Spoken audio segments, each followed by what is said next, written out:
Magandang gabi mga boss, mga kamping, mga kabunyog. Vlog na naman tayo. Magbigay lang ko tayo ng reaction dito mga boss. Kwentuhan tayo ha. More Solons abandon Duterte lead PDP laban. Meron na itong 30k views. 6 hours ago lang po ito. Kaya bago. No? Manood ho tayo ha.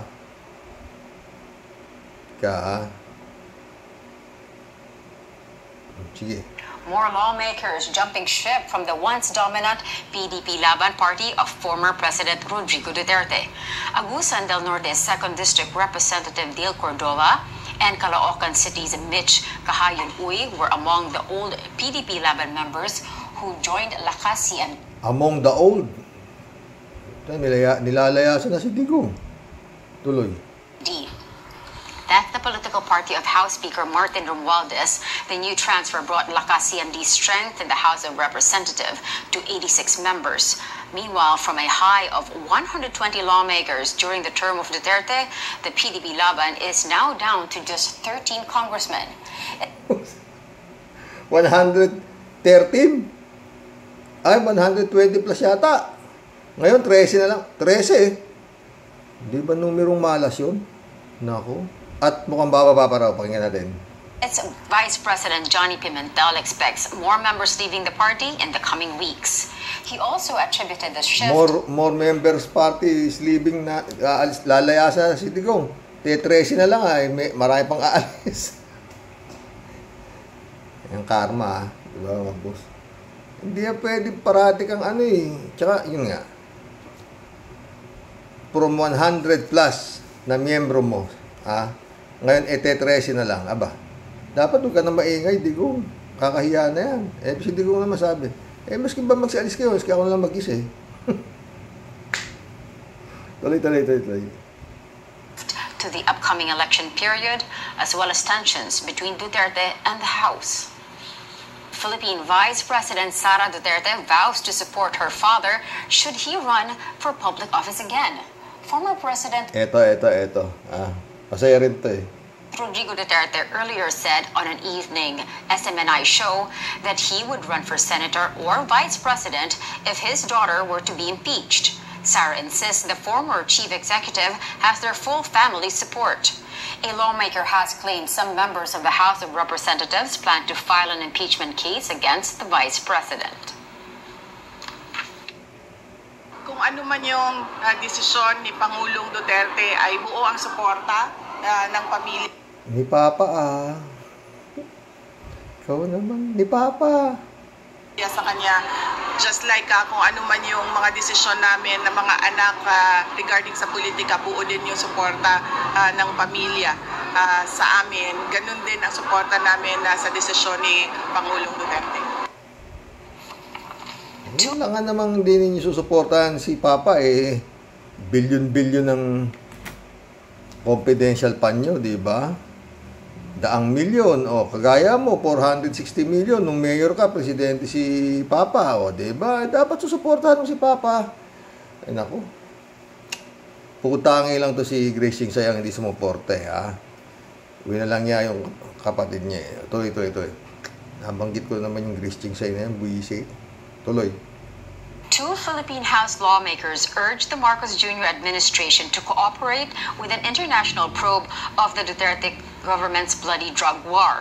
The appeal is contained in a resolution filed by the House Human Rights Committee Chair Bienvenido Abante and Representative Ramon Gutierrez. It is the second House resolution that calls on the government to cooperate with the International Criminal Court.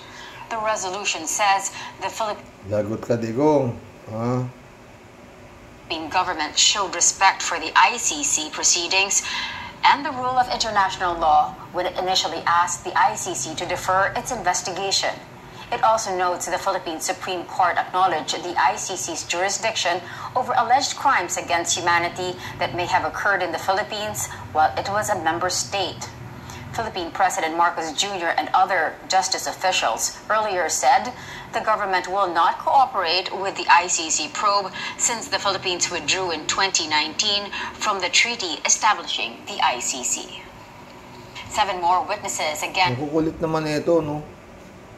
Talagang hindi sila makikooperate dahil umalis na raw sila. 2019, ang nililitis nga, cool.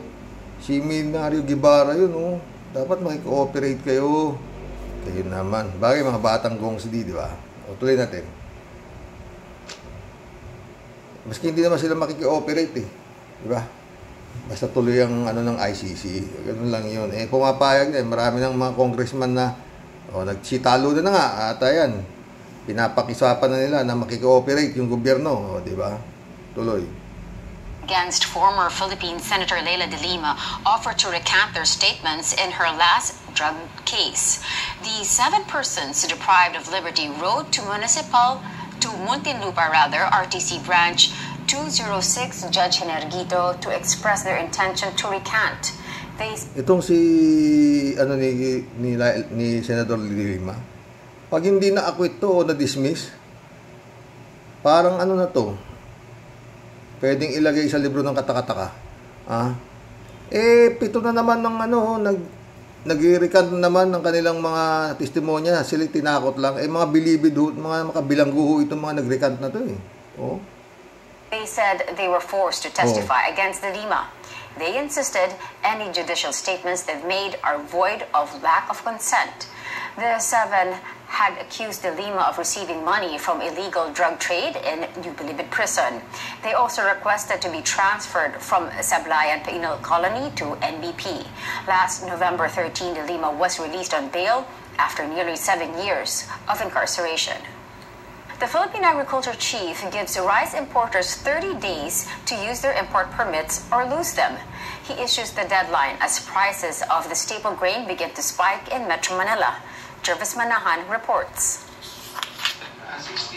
In a congressional hearing on Monday, Agriculture Secretary Francisco T. Laurel Jr. warned rice importers that their import clearances will be forfeited if their approved volume will not reach the country in 30 days.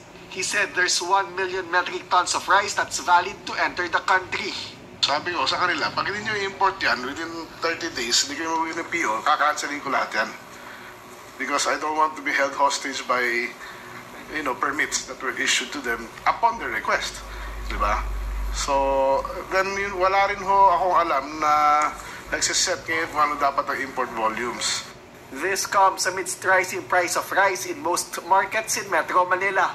In Commonwealth Market, rice is being sold at 56 pesos per kilo. The high price alarmed Rice Watch Group Bantay Bigas. Ito ay napakalayo ng sabihin. 56 pesos per kilo. Pero dito sa Isabela, meron po akong nabibiling mga 55, 52, 48, may ganun pa.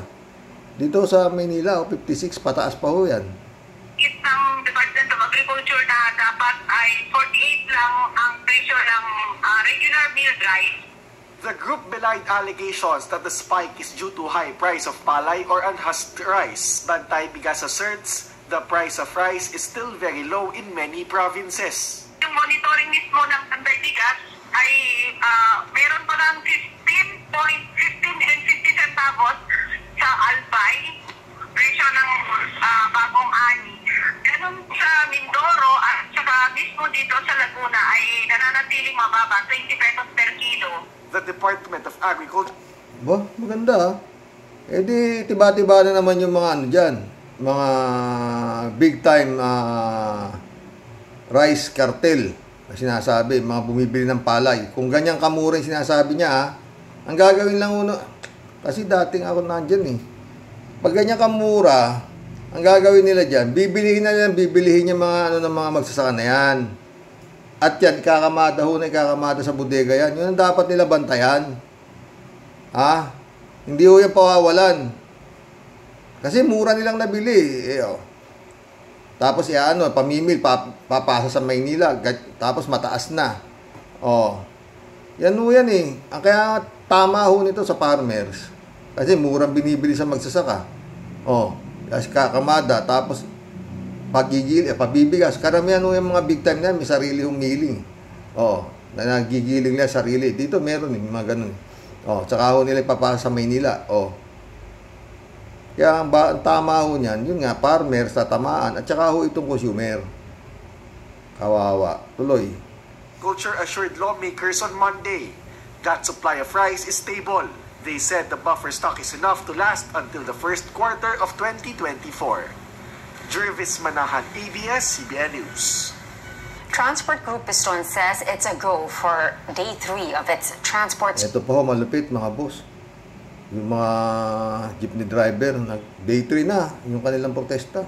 Strike, which will occur today, Wednesday. This even after transport officials played down the strike's effects. Meanwhile, another transport group, Manibela, is also set to hold its own strike starting today until Friday.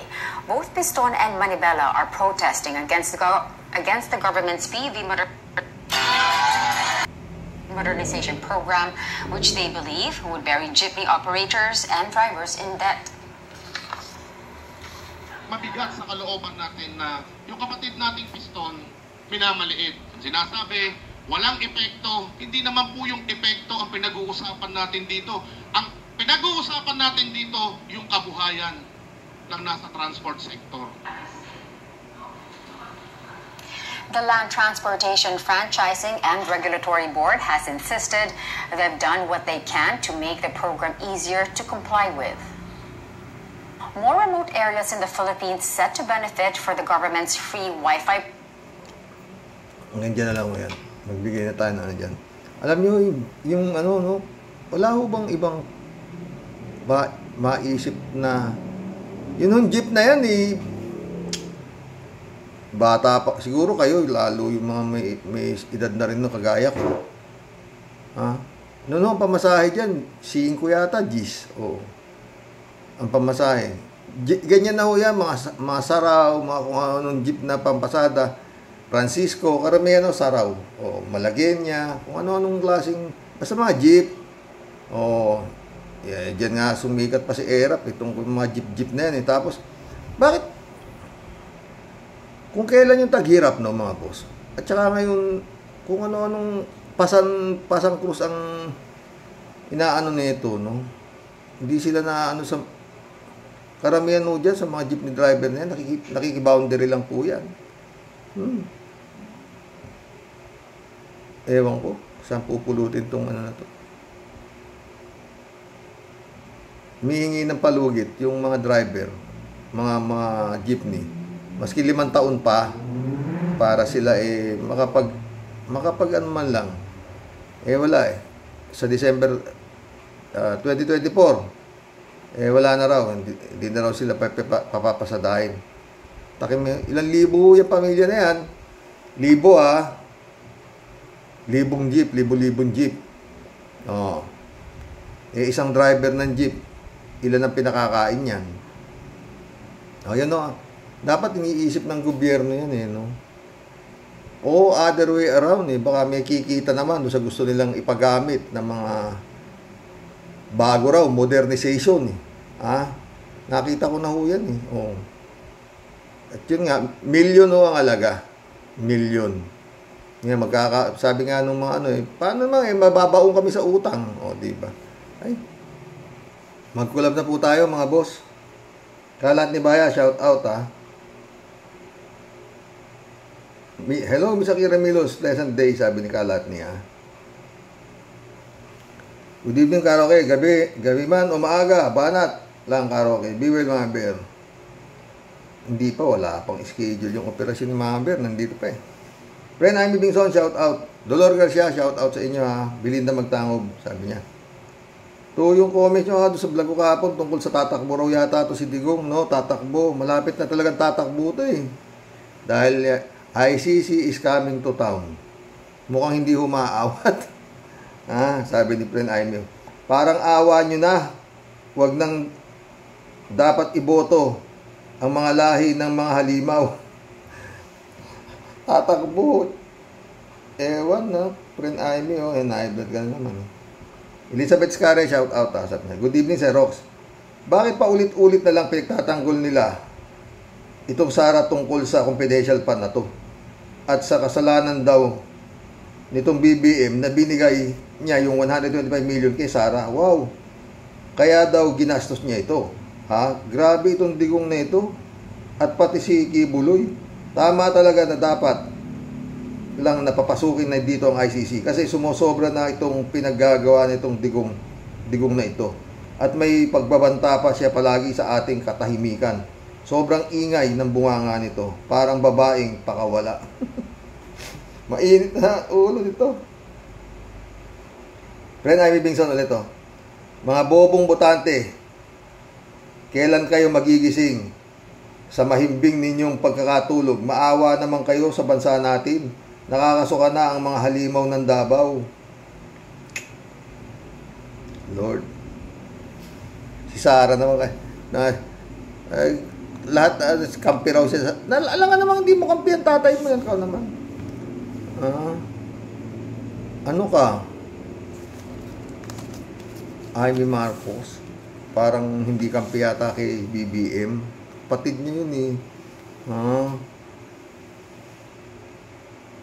Blessing Sai. Isa kape.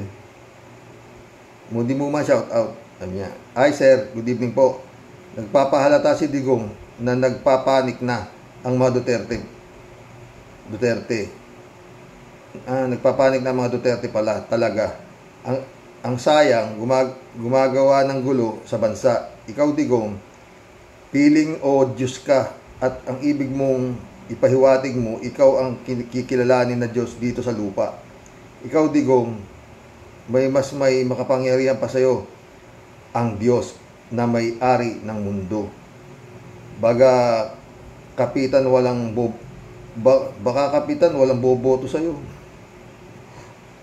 Ang boboto kay Digong, ang member lang ni Kibulok, yun lang.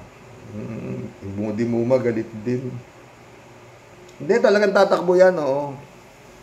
Hindi lang natin alam kung saan. Pagpasok ng ICC, saka yung warrant of arrest. Yan ang talagang kaabang-abang, no, mga boss. Elizabeth Iscari ulit, oh. Tama kayo, Sir Rock. Siguro nga may boboto pa din dito. Kasi nga, sa dami ng bubutante at galing sa mental na punch niya, na sobrang wala na atang utak, kaya sigurado na may boboto pa dyan kay Digong. Oo.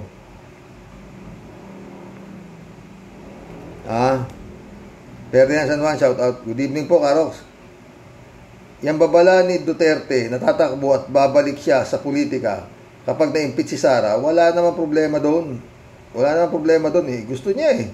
Ang tanong, mananalo pa kaya siya sa dami ng kaso na inihain laban sa kanya at sa ICC? Dasal, mahal na Panginoon Diyos, huwag po ninyo kaming pababayaan sa mga nangyayari sa aming bayan. Madasalin din si Ferdinand San Juan. Halos lahat naman dito talagang matindi pananampalataya sa Panginoon, di ba? Ruel Cabarrio, shout out ha. Sabi niya, pag nakulong si Tantang Durian, sinong magdidilig kay Kabit? Naman, Kabit. Sumagot si Kat Gray, busog na yun sa confidential. Di na maka-score si Digong, puro dila na lang ang Ano ka ba? Jobel Garcela, Engineer Toto Kausing Channel. Uy, for senator yan.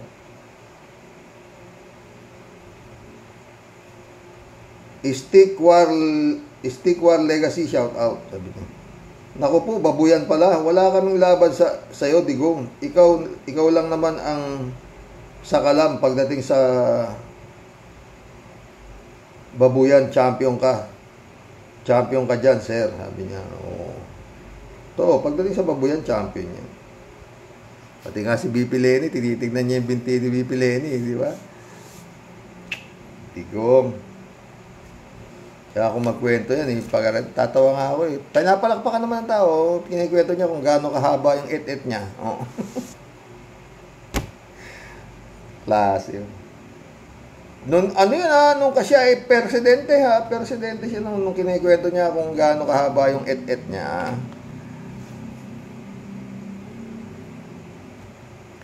Riblado Ludovico, shout out. Blessed Tuesday morning po, karaoke, and to all karaoke warriors watching from Edmonton, Alberta, Canada.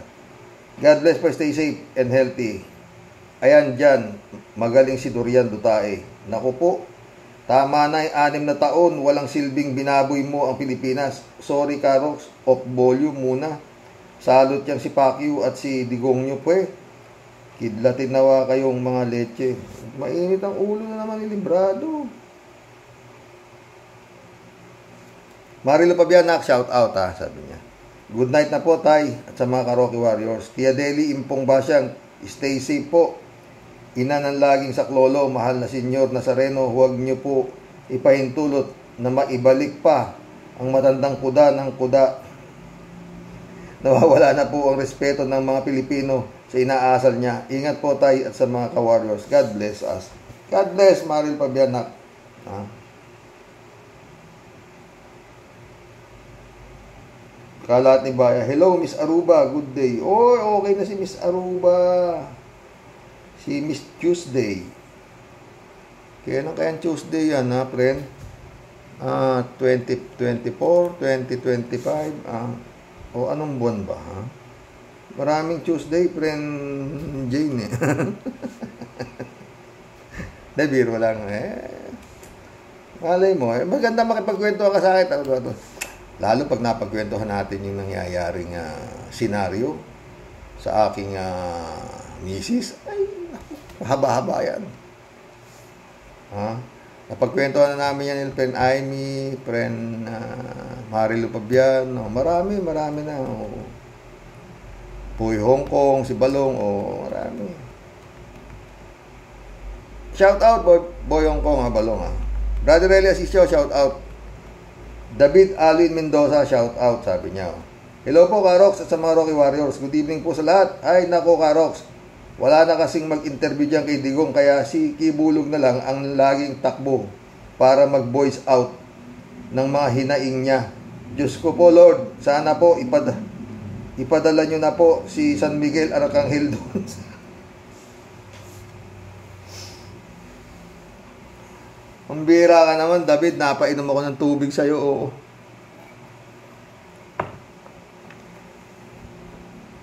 No? Diyos ko po, Lord, sana po ipadala nyo na po si San Miguel Arcangel doon sa Davao at doon po naglipa na ang mga kampo ng kadiliman. Sige po, Karox, ipagdadasal na lang po natin na sana ay dinggin ng Panginoon nating Diyos ang mga dasal natin na mapabuti ang Pilipinas. Totoo yan, David. Sabay-sabay tayo magdadasal, ha? At samahan niyo ako sa pagdarasal. Kailangan ko ng inyong dasal para dito sa aking hipag na sa kasalukuyang nasa ilalim ng kapangyarihan ng demonyo. Mabait ho yan, mabait. Totoo, mabait. Oo. Mabait siya. Pero yun nga, napasok siya ng demonyo. Oo. Singsay, magpabindisyon ka nga ng naku, babae ka. Baka hindi mo kayanin ang karma. Tignan mo yung mga politiko na mga sugapa sa pera. Ayan. Maski anong dami ng pera mo, pag gumalaw ang kamay ng Panginoon, hindi mo masasanggayan. Totoo. Meron dyan, dami-daming pera eh. Naka-bedridden. May magawa ba yung pera nila? Wala. Mag-isip ka nga, Grace Chingsay. Bukas may vlog na naman ako sa'yo, Grace Chingsay. Totoo.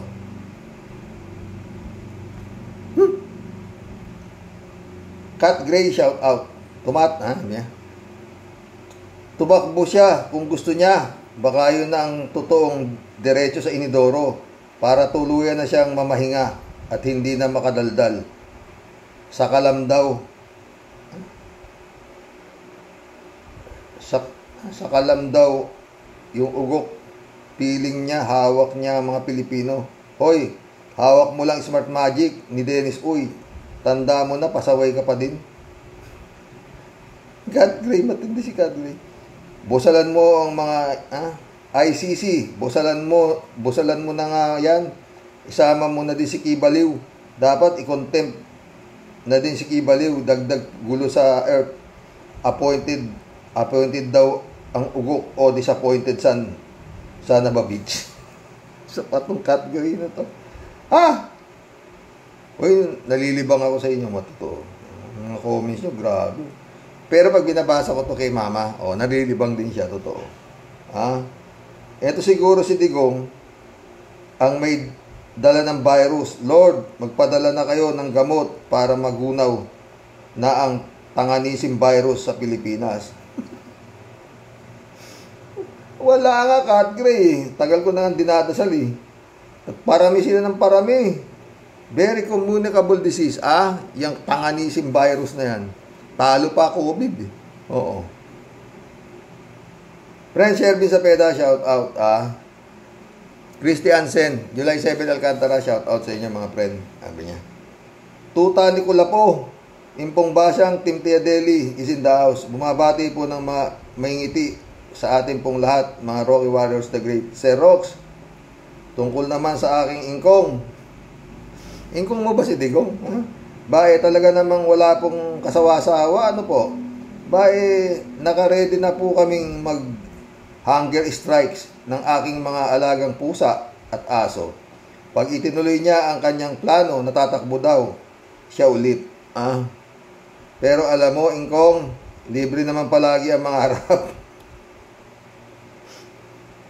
Sige, banat lang ng banat sa pagkuda. Ingkong? Pasasaan ba, ikaw mauumay rin sa tindi ng tama at topak mo at sayad sa utak mo, ingkong? Tawa emoji. Siguro habang ginagawa ni Tia Deli to, tawa siya ng tawa din. Totoo, tuloy. Sabi nga sa'yo, game over na. Pero napakalungpit mo talaga, ingkong. Di ka talaga papayag. Hindi ikaw yung hari. Gusto mo talaga hawak mo lahat ng tao sa liig. At gugurgurin mo pag di mo nakuha ang gusto mo.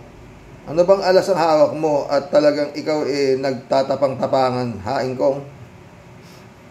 Oo dyan sa ingkong mo. Naku naman, ingkong. Sabi ko naman sa'yo, di na natin kakayanin kasi umuuga-uga na tayo.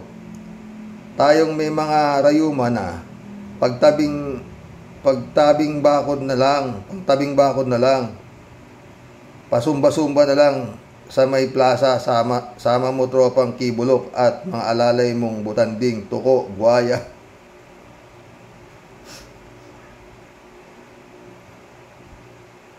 Nililibang mo ba ako, Tia Deli, sa problema ko? Tuloy. At nang matanggal din ang mga sebo at mga mantika sa mga utak nila. Kaya uulitin ko ulit ang aking payo sa iyo, ingkong. Ceasefire na, surrender na sa pagkuda. Huwag masyadong mabagsik. Di na uubra ang pananakot mo. Mga daga, pwede mo pang takutin at lokohin. Taong bayan ay gising na, ingkong. Di na daw sila papayag. Magpapauto at magpapalokong muli. Magpahinga ka at matulog ka na lang ng mahimbing, ingkong. Ingat ka lang sa bangungot. Hanggang sa muli po. Impong Basyang, signing off. Sa iyo pong lahat ay nakikibaka kahit may rayuma na. Kung nga dyan, mamaya natuluyan ka ng nirayuma ka, Sa inyo pong lahat, tunay na nagmamahal. Ito po ang aswangot ninyong Tia Deli. Hanggang bukas po muli. Iingat palagi sa Rox. Huwag masyadong isipin ang problema kay Sister Grace. Susuko din ang bataan. Kasi kukulbitin na po siya ni Lord. Tsak yun. Ang dami nating nagdadasal. Kung ako lang ba, pero bibigayan. Tingnan mo, bibigayan. Singsay! Huwag kang baliw, Tandaan na nito. Travel ka na lang. Ang dami mong kwarta. Loko-loko ka talaga Kaloko nitong babae na to. Maganda to Aputi-puti yan, friend. Mga kala mo, aputi-puti yan. Kung bakit? Gusto mo ba talaga sa impyerno? Bahala ka sa buhay mo, bugo. Federico Mandak, shout out. Grabe talaga. Dahil sa pera, kaya nagkakaganyan ang mag-ama na yan. Tungkol sa pera, ang pinag-uumpisahan ng kakadada niya. Dapat ito ng si BBM ay parang pinahirapan pinahirapan ng EBAC. Parang pinahirapan ng EBAC ang bibig, walang kaimik-imik. Ano ba yan, BBM? Nasa iyo ang alas para tumahimik yan. Papasukin mo ng ICC kahit may alas na hawak yan laban sa iyo. Kwadro alas ang hawak mo. Isang salita mo lang sa napapasukin ng ICC, tiyak, tatahimik yan. Digong gising na ang taong bayan. Kahit tumakbo ka uli, di ka naman nanalo. At yung SMMI na yan, dapat isarado na. Tingnan lang natin kung saan sila magdadadaldal. FBI, kunin nyo na si Kibuloy para matahimik naman ang Pilipinas. Sana nga, Federico Mandak, Sammy, shout out Sammy AJ. Karoks, magiging kawawa si Kibuloy kapag nakulong dito sa US. Ay, nasa US ka ba, Sammy? Karoks, magiging kawawa si Kibuloy kapag nakulong dito sa US kasi ang makakasama niyan sa selda ay puro negro at uutusan siya na magmasahe ng tumbong. Johnny Be Good, shout out sabi niya. Gandang gabi, Karoks. Walang yata talaga ito si Digong. Palibasa, maraming atraso at kalokohan ginawa sa gobyerno kaya ayaw niyang maagaw ng oposisyon ang trono. Gusto niya talagang kontrolin at manatiling may kapangyarihan sa gobyerno para hindi siya maaresto ng maaresto sa mga kasalanan niya. Hanggat nabubuhay siya, gusto niya may control siya sa gobyerno, walang hiya at may sa demonyo talaga.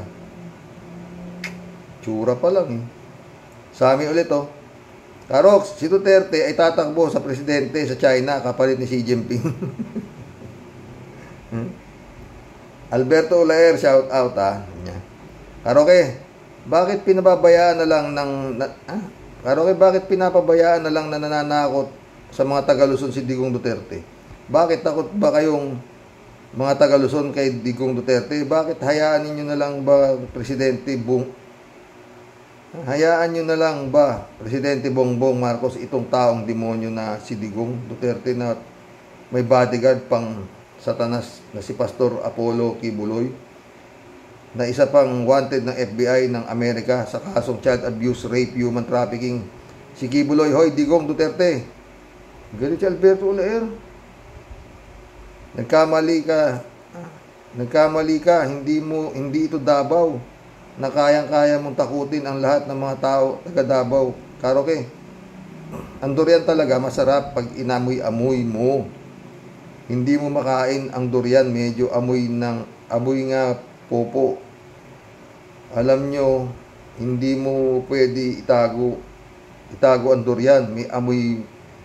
Maamoy mo kahit malayo ka pa. Pag ako ang magtago ng durian, hindi nyo mahanap hanggang bukas sa vlog mo. Sasabihin ko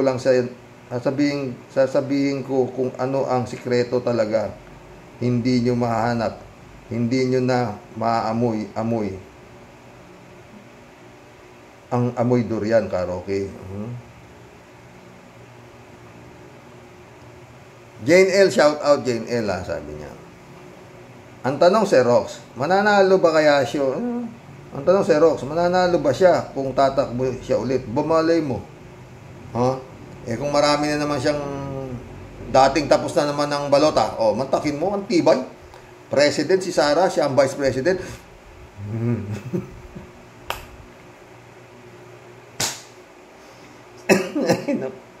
Si Roque, senador, saka si Panelo, si Bato, si Bongo. Adios, Pilipinas. Okinawa, Japan.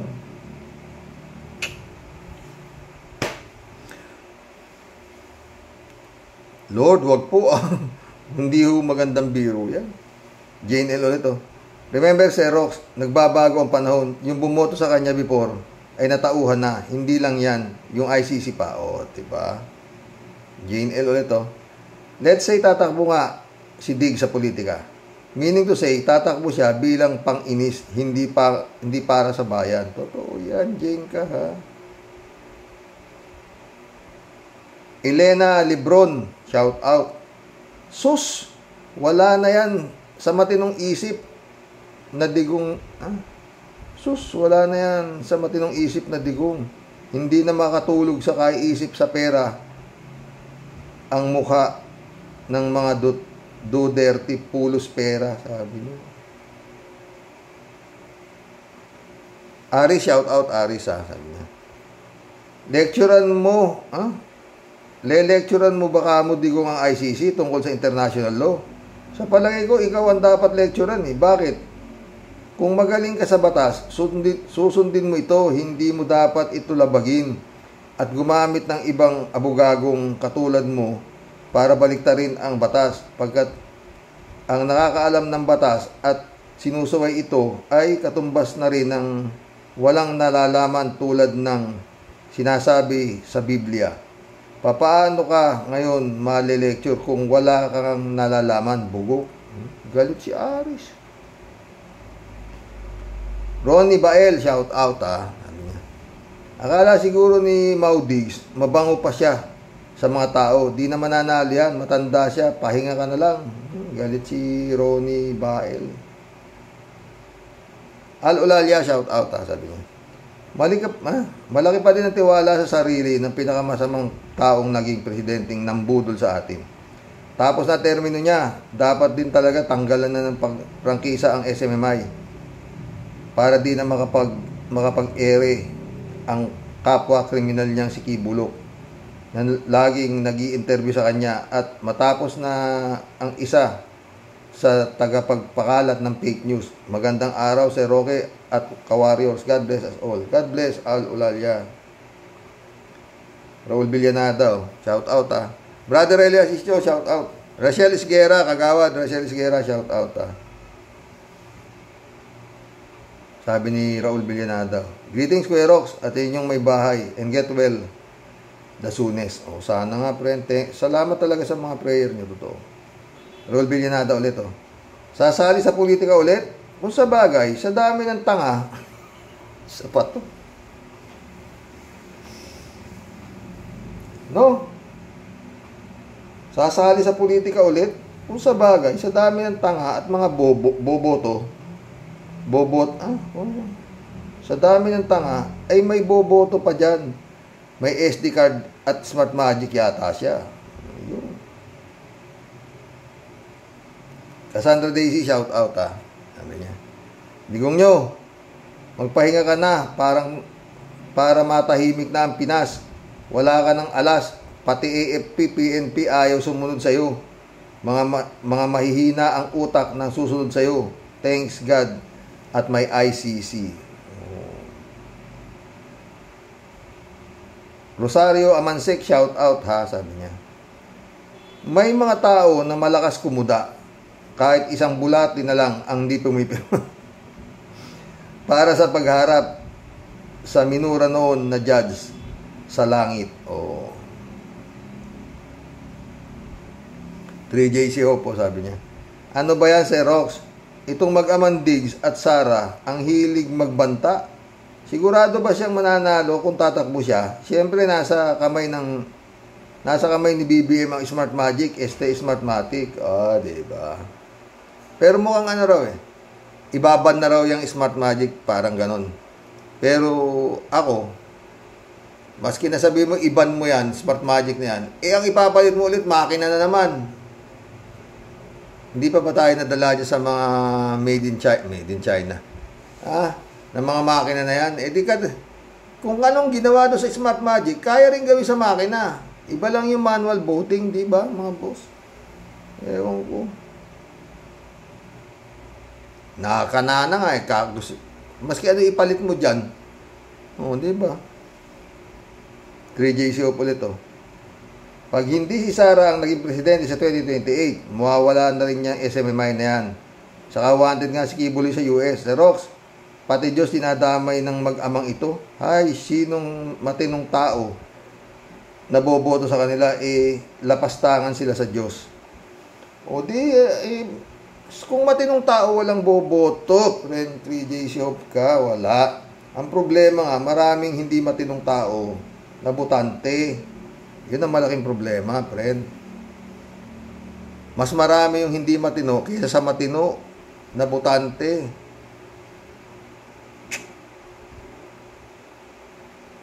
Lorna Magnaye, welcome to the club.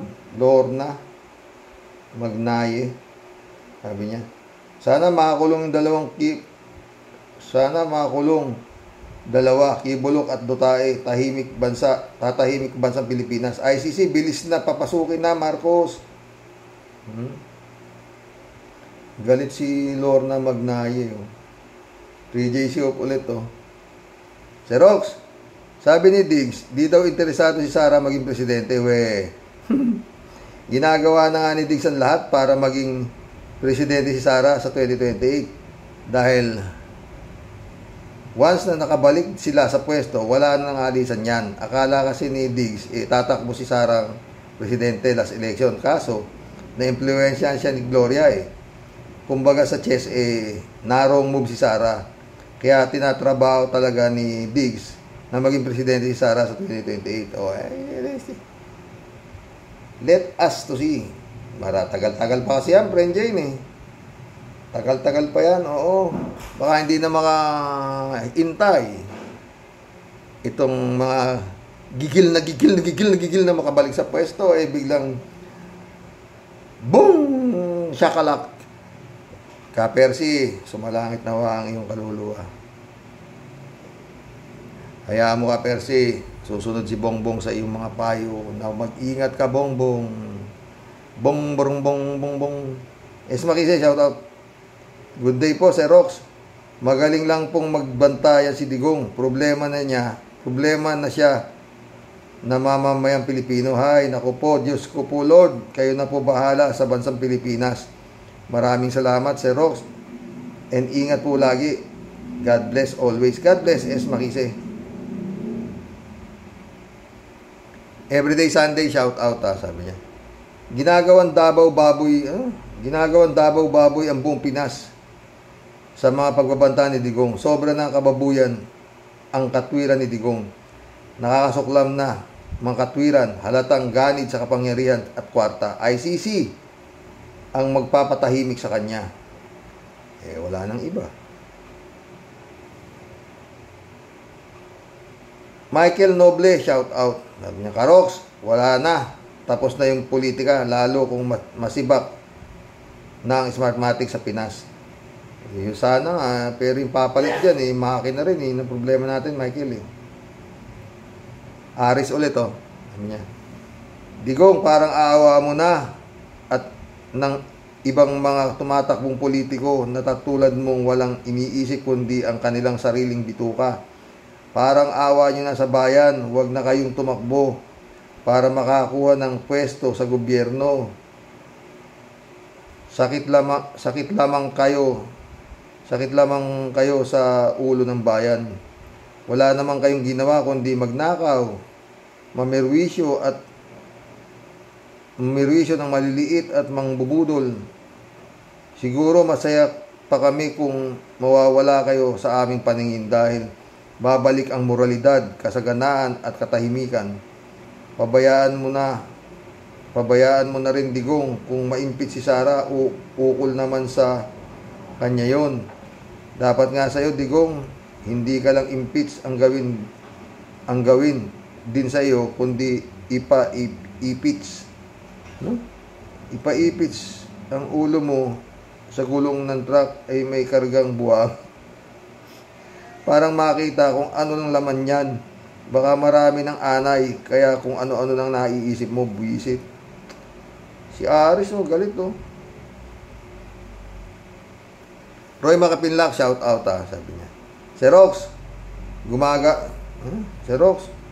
gumawa raw ng patibong o pain si BBM dun sa Xerox, gumawa raw ng patibong o pain si BBM doon sa ibinigay na 125 million kay Sara na hindi pala alam na bobang abogada na bawal yun sa batas na transfer ng line item from the budget of the president down to OBP.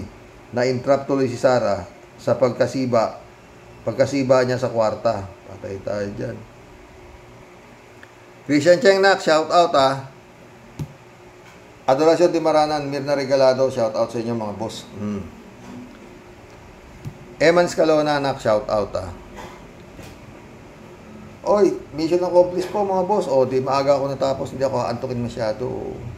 Magbigay ko kayo ng komento dito sa ating usapan ngayon. Marami-rami tayong natapik, di ba?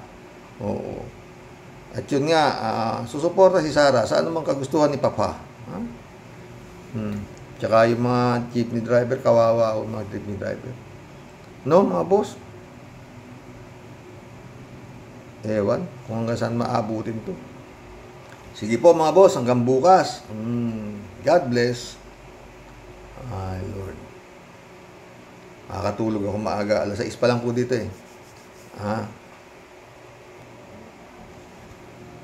Shout out, Grace Chingsay.